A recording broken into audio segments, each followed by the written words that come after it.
So, good evening. So we shall begin with the preliminary homage evening chanting on page 19 in English, and then we'll go on to the Buddha's words of loving kindness in English on page 37, followed by the reflection on universal well-being on page 41. Yeah, so I'll repeat the numbers when we come to it. So again, page 19.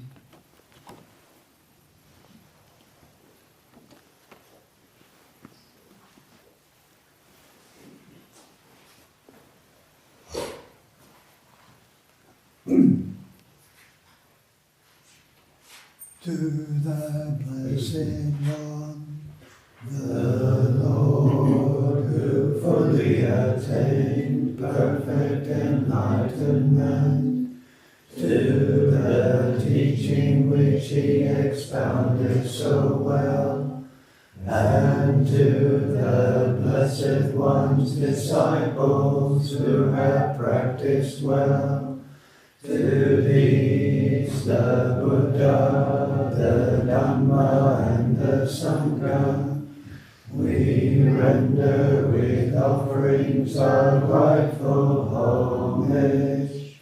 It is well for us that the Blessed One, having attained liberation, still have compassion for later generations. May these simple offerings be accepted for our long-lasting benefit and for the happiness it gives us. The Lord, the perfectly enlightened and Blessed One, I render homage to the Buddha, the Blessed One.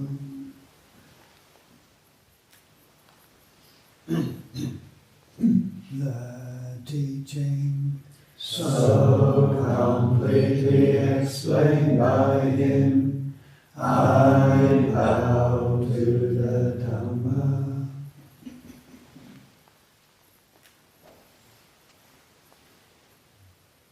The Blessed One's disciples who have practiced well, I bow to the Sangha.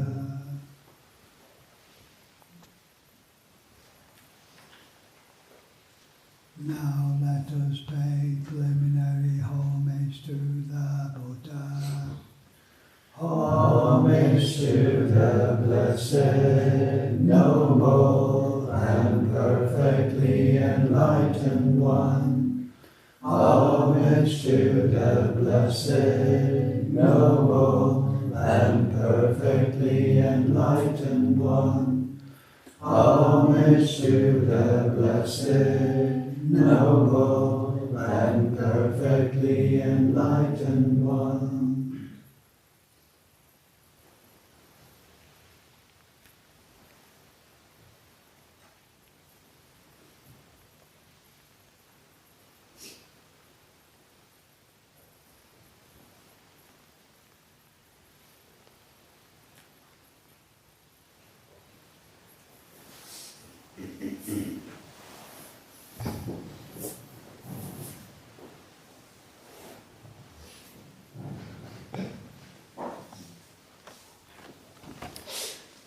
So page 37.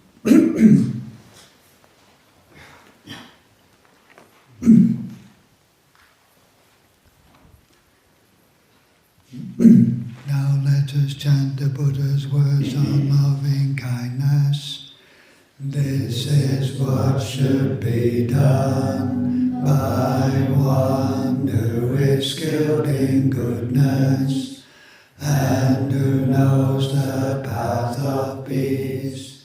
Let them be able and upright, straightforward and gentle in speech, humble and not conceited, contented and easily satisfied, unburdened with duties, and frugal in their ways, peaceful and calm and wise and skillful, not proud and demanding in nature. Let them not do the slightest thing that the wise would later reprove, wishing in gladness and in safety. May all beings be at ease. Whatever living beings there may be, whether they are weak or strong, omitting none, the great or the mighty, medium, short or small, the seen and the unseen, those living near and far away, those born and to be born, may all beings be at ease. Let none deceive another, or despise any being in any state. Let none to anger or ill will wish harm upon another, even as a mother protects with her life her child, her only child. So with a boundless heart should one cherish all living beings, radiating kindness over the entire world, spreading upwards to the skies and downwards to the depths, outwards and unbounded, freed from hatred and ill will, whether standing or walking, seated or lying down, free from drowsiness. One should sustain this recollection.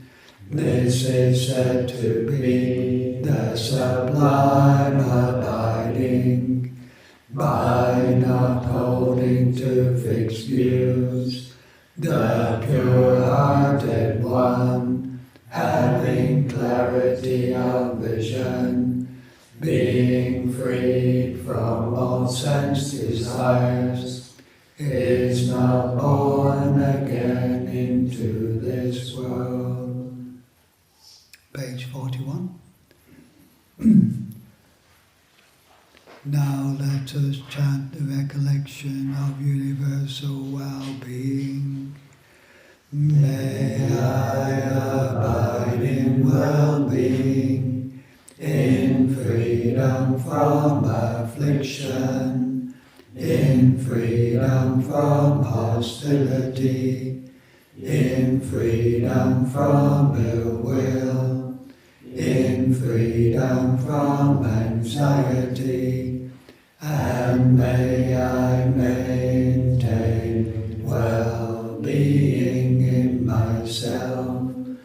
May everyone abide in well-being, in freedom from hostility, in freedom from ill will, in freedom from anxiety, and may they maintain well-being in themselves. May all beings be released from all suffering, and may they not be parted from the good fortune they have attained.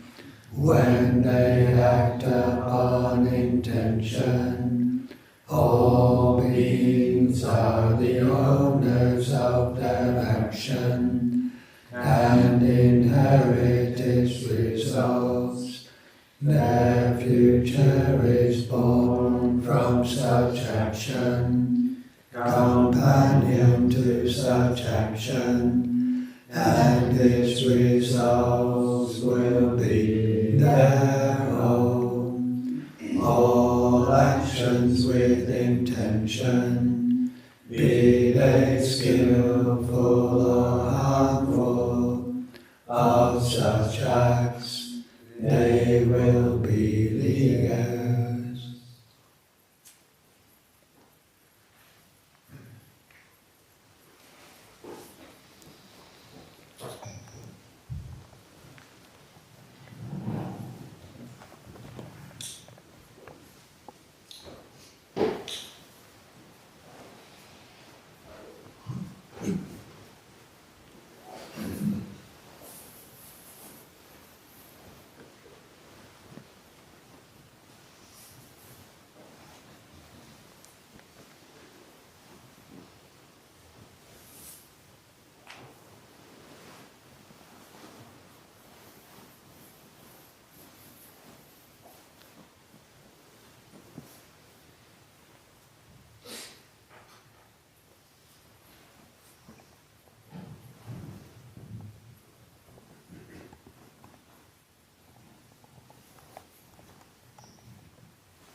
So in the Buddhist teachings,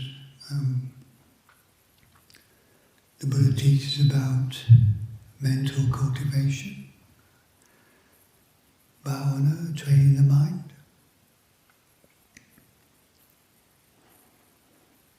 And training the mind to cultivate qualities like mindfulness and wisdom.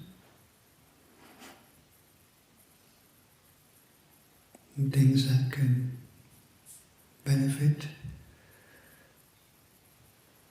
our lives, promote well-being.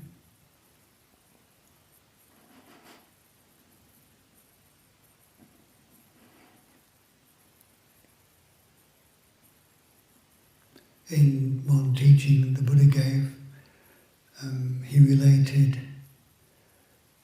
training of the mind to training an elephant, the way they used to train an elephant in the old days. So when they first captured the elephant, it was used to just be able to wander here and wander there,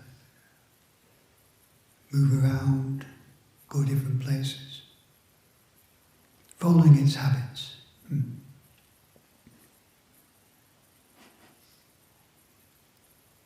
Now, of course, in those days, an elephant that was trained could be a great benefit because it could lift things and move things that would have taken quite a few people, manpower to do. They didn't have like JCBs and things like this in those days. So, a well-trained elephant was very beneficial to a village in how it could help.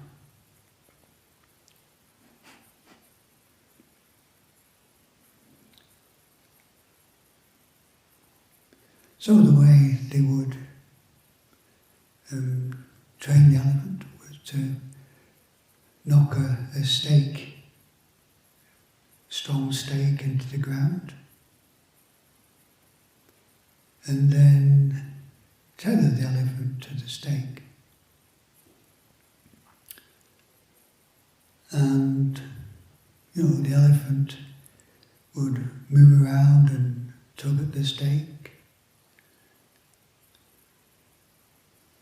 Maybe sometimes even break loose and you have to bring the elephant back again.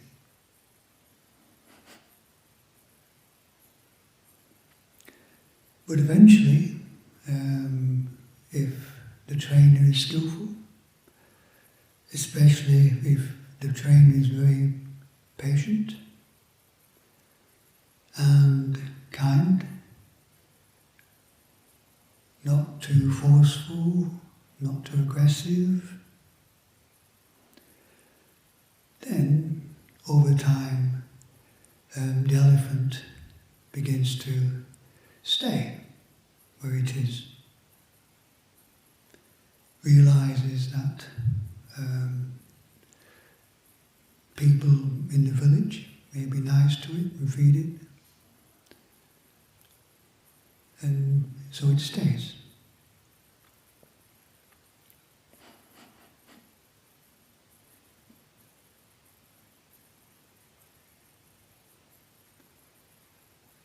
In terms of training the mind, the Buddha said that's well trained in mindfulness and wisdom is of great benefit.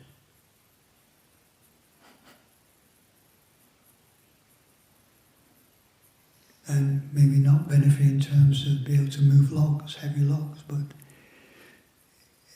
the ability to be aware of the mind and to let go of afflictive mind states.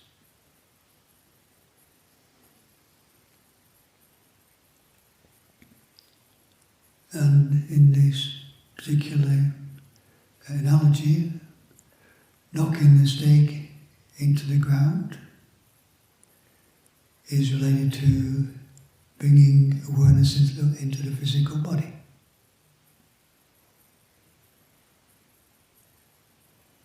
Now sometimes we can do that with the breath. The breath comes in the nose, moves down through the body, like knocking the stake in.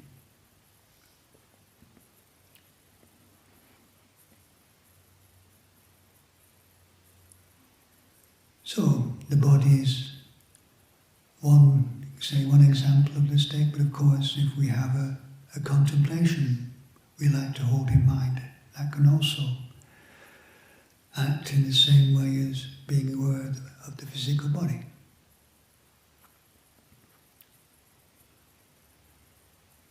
And then the tether, keeping the elephant to the stake, the tether is mindfulness. Mindfulness that keeps awareness with the body or the meditation object.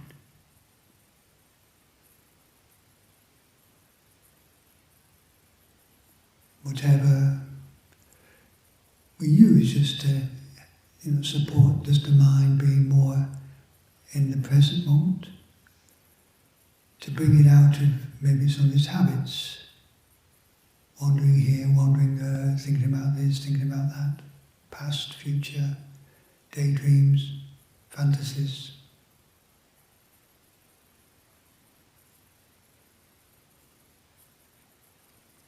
To train the mind to hold the body in mind, hold meditation in mind, meditation object in mind.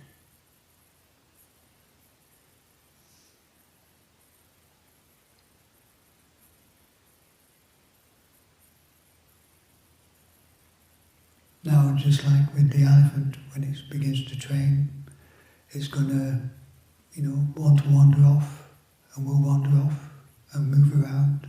So the same with the mind. Different thoughts will come, we'll get a bit distracted. But then when we're aware we're a bit distracted, gently bringing the mind back to the meditation object. And this is where the patience and the kindness comes in.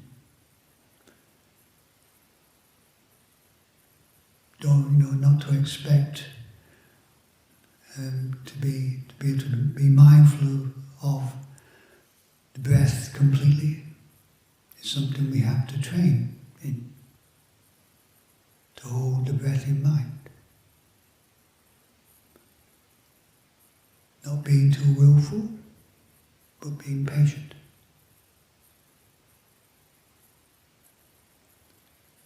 And not being too judgmental. Oh, I can't do this, you're a hopeless case. But being kind to oneself. This reflection, may I abide in well-being, is a better reflection than I can't do this, I'm a hopeless case.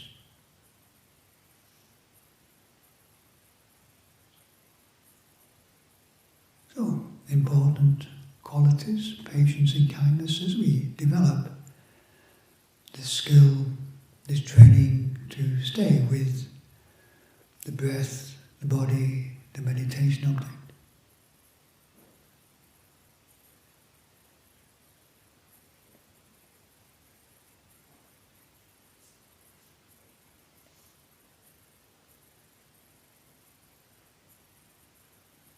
So this is how we strengthen and cultivate this important quality of mindfulness.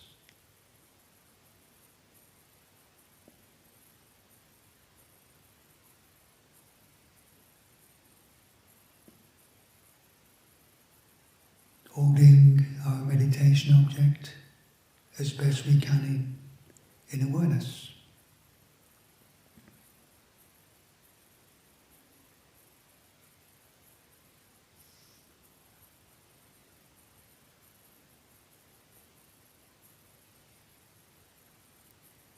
Understanding, thoughts are going to come, the mind's going to move around a bit, or wander off. But again, just bringing awareness back to the present moment, to our meditation object.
Part of the cultivation of kindness is to have a more accepting attitude towards the experience of the present moment. Not trying to get rid of anything. Not trying to get anything.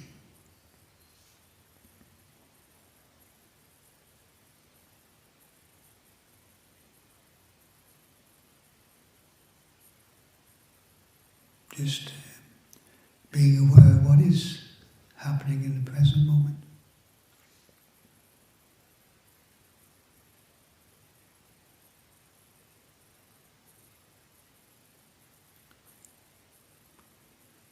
Few thoughts, lots of thoughts. But we can be aware of this.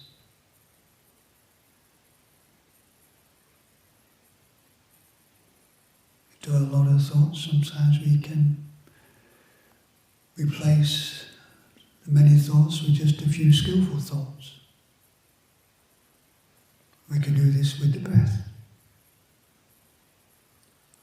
You can breathe in with a thought, breathing in.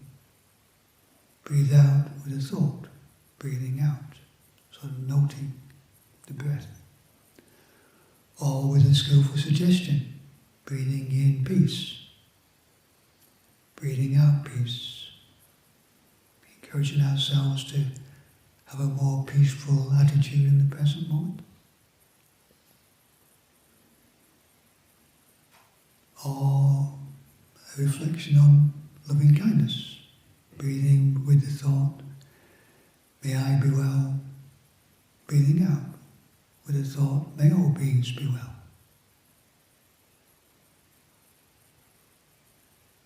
So using a skillful thought to keep us more in the present moment with our meditation object.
in regards to wisdom or wise reflection.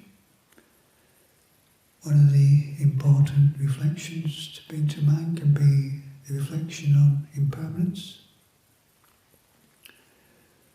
Nothing lasts forever. So this is maybe reflection that can just help us to support us in bearing with something that might be not so pleasant in the present moment, knowing that it'll change. It's not fixed or permanent.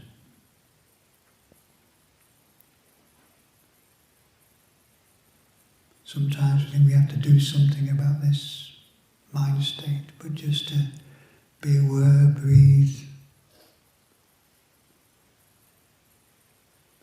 can just help things to shift and move.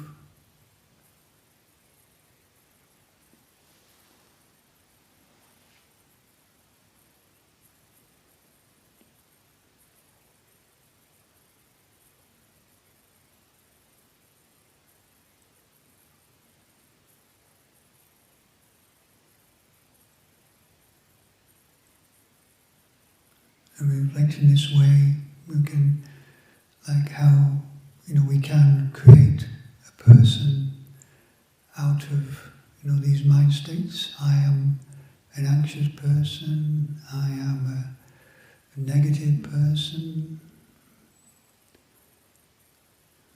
I'm a restless person, rather than just seeing the impermanence of these mind states. It's like habits that we've accumulated in our life, but habits can be abandoned.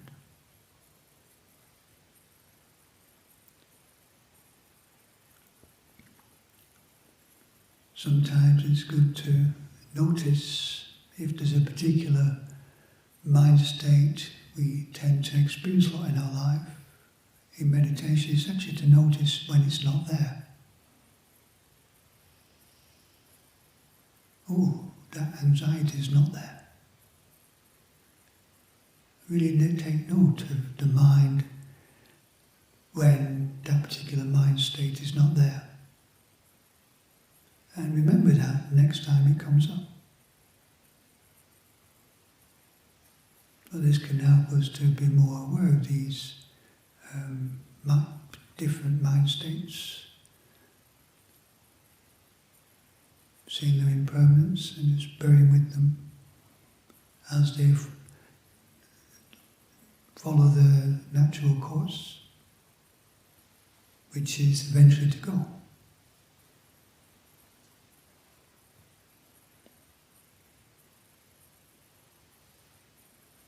This is like reflection on anatta. These things are not self, not a permanent self, just habits.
I mentioned before how after a time the elephant is happy to stay in the village because the people are kind to it, feed it.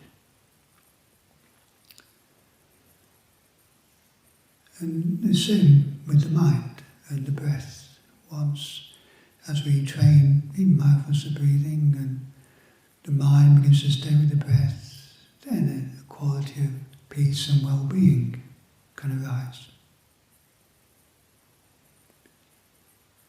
And from that we feel more inclined towards staying with the breath than following the different thoughts.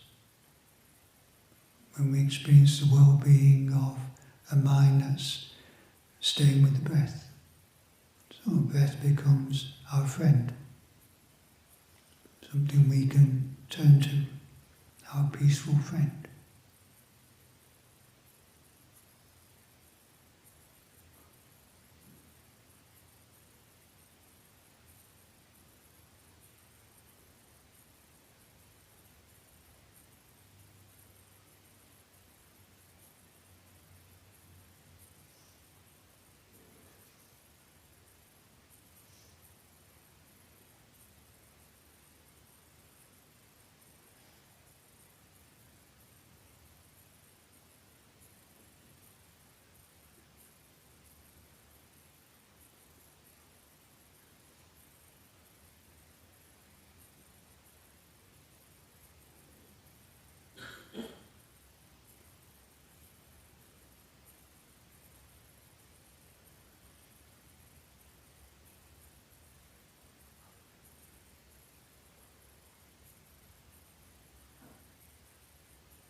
So we finish with the chant, the verses of sharing and aspiration.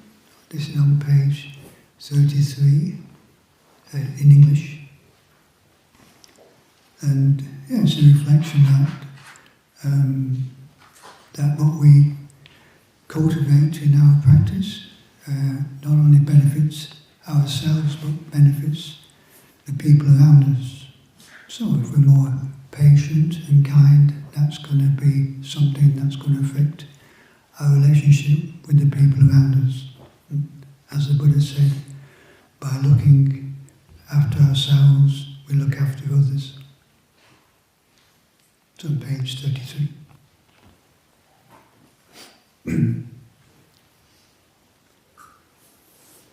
Now let us chant the verses of sharing and aspiration.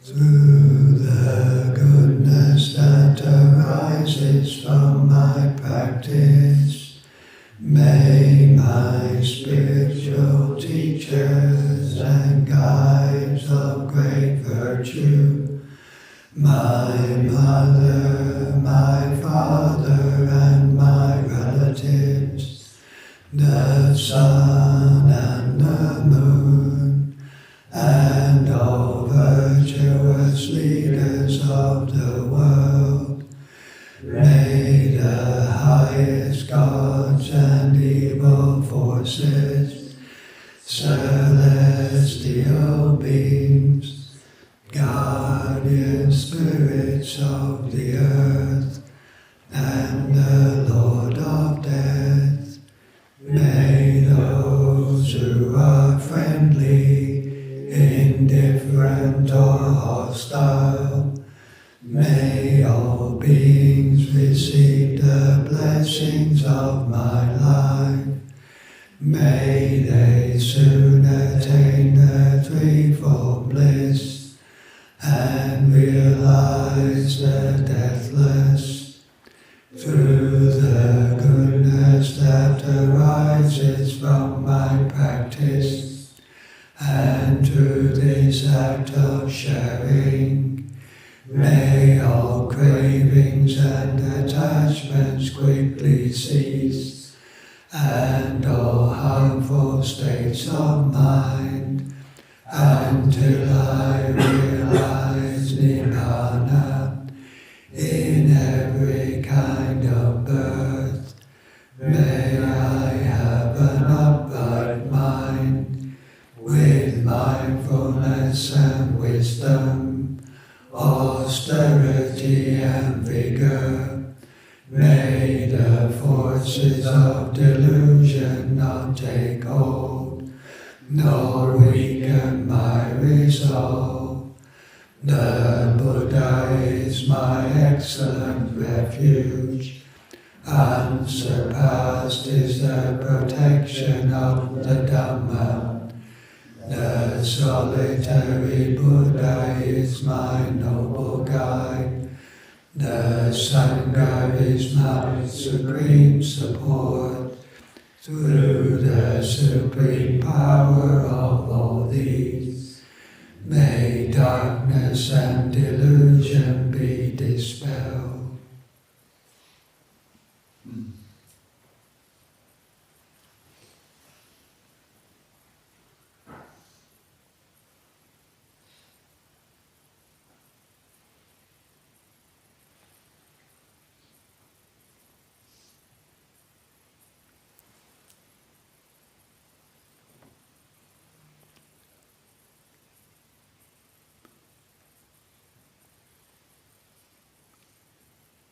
So anyway, closing homage, whatever page it's on.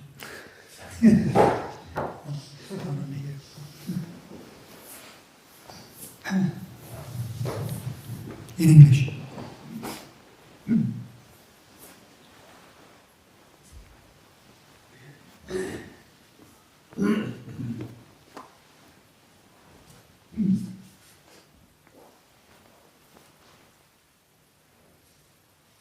The Lord, the perfectly enlightened and blessed one, I homage to the Buddha, the Blessed One.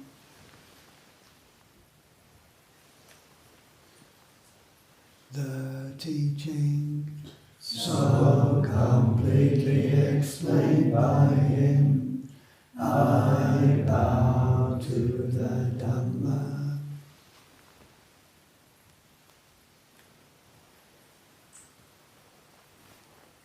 The Blessed One's disciples who have practiced well, I bow to the Sangha.